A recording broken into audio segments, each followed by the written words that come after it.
Hi, it's Wade from Hughes Personal Trainers here. I've met one of my clients on a one-to-one session today. We're just going with a few of what we offer and a few what we actually do on our one-to-one sessions. This is my client. He's going to demonstrate with the arm straps. Depending on the position and the movement of you using the equipment, depends on what part of the arms you're actually using.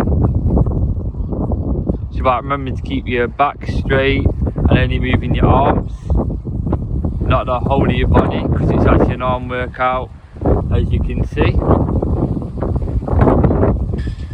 He's engaging different parts of his arms depending on the movement he's doing with the piece of equipment.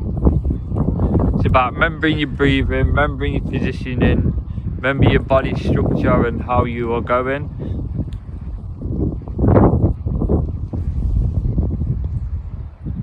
Going to go into the next exercise.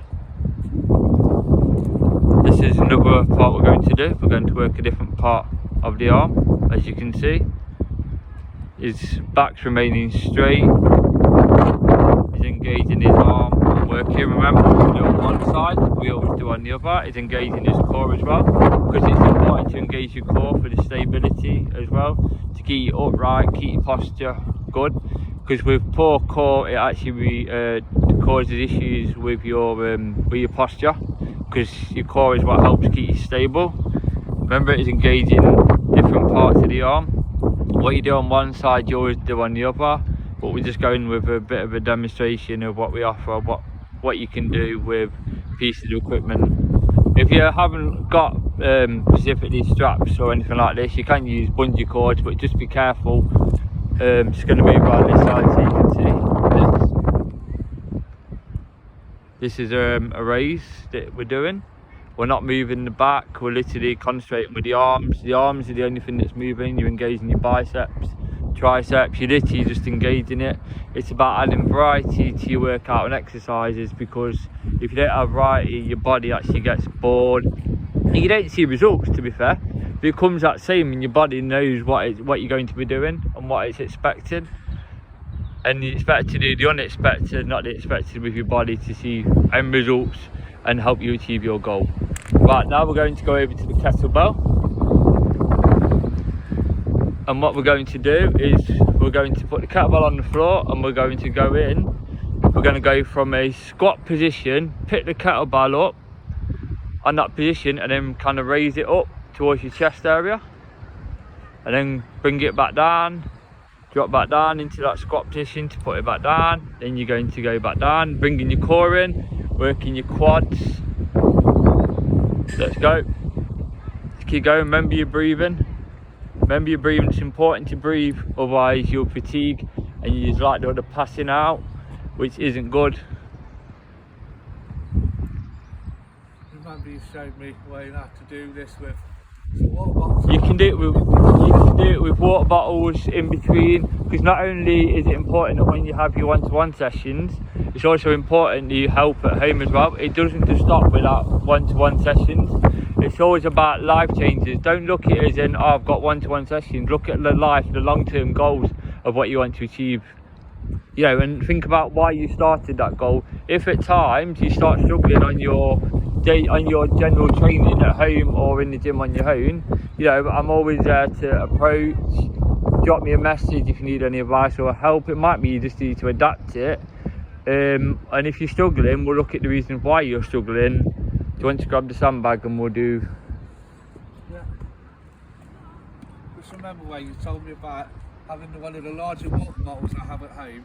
You can buy, I think they're about 5 litre, aren't they? Yeah, about 5 litre. One I've got water in and one I've got sand in, so it's very in the way. So you can use it like a kettlebell, because it actually has got handles so you can use it. Just be careful of your weight on it though, because of the handles, because sometimes it can be a bit. Make sure if you put the water in it, like the mistake I made when you first told me, I didn't put enough water in it. Therefore it was sloshing around and became unstable. Yeah. So I tend to fill it with sand now, like you showed me, and I find out a lot easier. Thanks for the information there. Right, we're going to use this. As we go down, we're going to adjust the weight, because we've only got 4 wibbles today, because you haven't done it about, so we've got to re-induce it You got progress, you got regress to progress. So it's important that you, if you haven't trained for a while, you start at a low weight and work back up to a comfortable weight that you trained, because if not, you're likely to injure yourself. Right, we're going to do sandbag raises. You're going to raise it up towards your chest. Remember, keep your back straight. Just going to walk around just to show you. Back straight, consistency. Breathe in, and then as you're taking it out, you know, you breathe out. So you bring in and out. Make sure you breathe in, you don't want to fatigue. Right, it's going to have a different variation. We're going to do the bicep curls with it. You can use it with single. So you got me in the picture. You are in the picture. Sorry, I'll just explain it away. And I see you dropped the camera down a little bit. Just wanted to make sure that was. You was in the picture. So, right, let's go. We're going to do bicep curls with it. You can do it with single weights. You can do it with big bars. Or if you don't want to do it with big bars, I've got access to them. What I tend to do on here, I use 2 more sanding, 2 smaller ones for this. For the home training, those of you that can't get your hands on specific equipment, doesn't mean you can't do it. You just have to improvise, and you can still get the end result the same, to be fair. It's just about adapting with the equipment. Right, next time you come with me, I'll try and bring some of those little examples. Yeah, I can have a look at what you've been using, and we can look at, are they right for what you're using, or do we need to adapt it slightly? You can show other potential clients and like myself that actually you don't have to have loads of pieces of equipment. You can do what you've got. It doesn't have to be expensive to achieve your goal. All you've got. When I first started out, you told me to start with tinder beans because I've got my back health issues. You said start off low, and that might be useful. What I tend to find is 2 tinder beans in the hands, like you showed me before, to do the side and frontal raises, which I find really good. I quite enjoy doing those at home. How are you finding the sessions? Even though with lockdown, it's been a bit harder for you, but how are you finding the sessions at present? Fine. I mean, it's quite interesting. Like you say, you're telling me about using household equipment at home, which is good. I mean, now I'm lucky enough to have one of the elasticated bands that I tend to put around my feet, and I can do, quite a few exercises with that, side, fronts. I'll even double it up, and I'll do, an arm curl with it.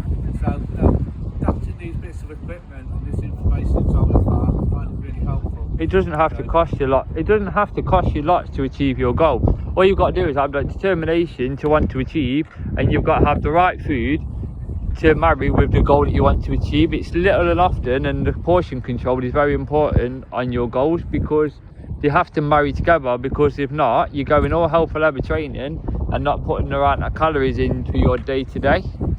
Yeah, I found that information you told me about that Eat Well plate that you showed me online quite helpful about the portion control and about the different types of foods, and obviously your 5 a day and all that.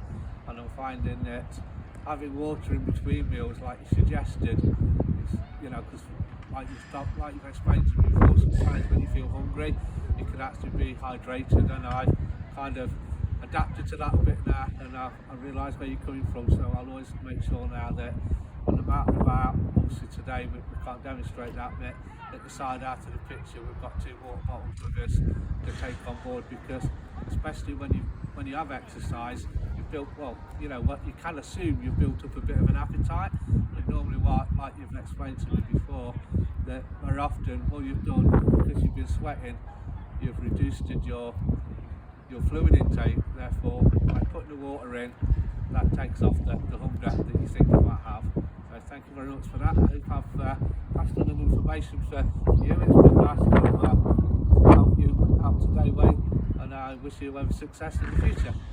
It's also very important, guys, as well, to remember that eating healthy doesn't always have to be expensive as well. If you go and get it pre-prepared at the shops, you are actually going to pay more for the convenience.